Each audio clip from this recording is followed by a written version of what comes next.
We just had a reporter from The Guardian on talking about low propensity voters. It turns out the Christians are the low propensity voters, which is kind of stunning. You know, in this modern world, we the people in the Constitution and Declaration, we are put in charge of our government, right? God says, obey your rulers.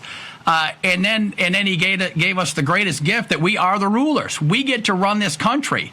So God has put us clearly in a responsibility position as every citizen.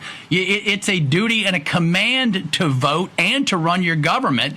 And then when it comes to God, there's the question of which God, right? This is the age of deception, as you've been sharing, right, with the mainstream media piece.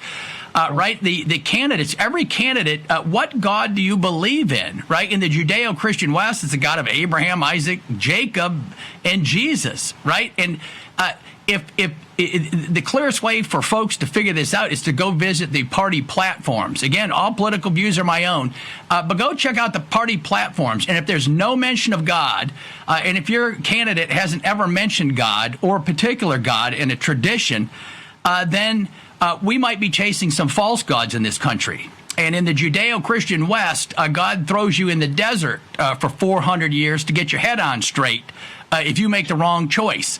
And so we have key decisions to make as a country going forward. And the religious people sitting out there on the sidelines say, "Why? It's just a mean world. It's toxic. I don't like it. I just wish everyone was nice to each other." A couple minutes to go, Ambassador Carlos Sands, what counsel do you give to these people that just wish everybody was nice, like maybe they are in the Midwest, but if they don't get it right, what's at stake? What's the urgency?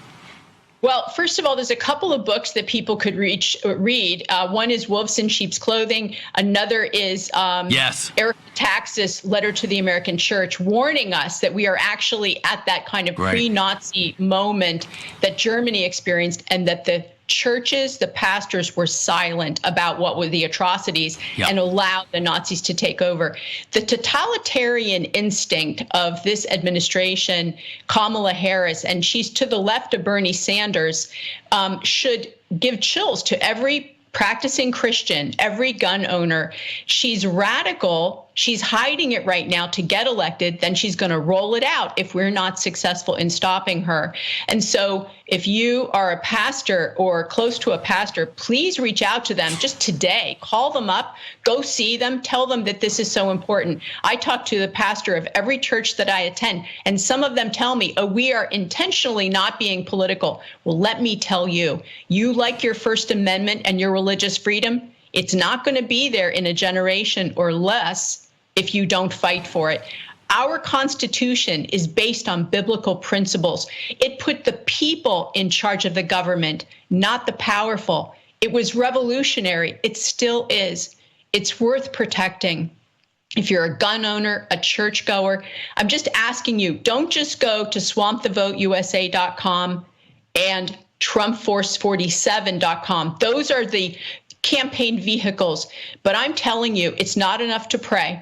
It's not enough. We are God's hands and feet on earth, and we have to walk out our faith. And this is part of it.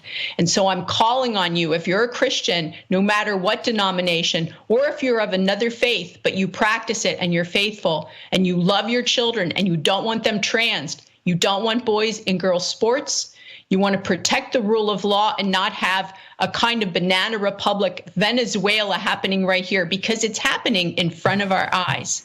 Our allies don't see it yet. They're denying it. So, Dave, I'm asking and really imploring every listener, get active. 10 seconds. Even if you can't get out of the house, you can work on this. We have to elect Donald Trump. Yep.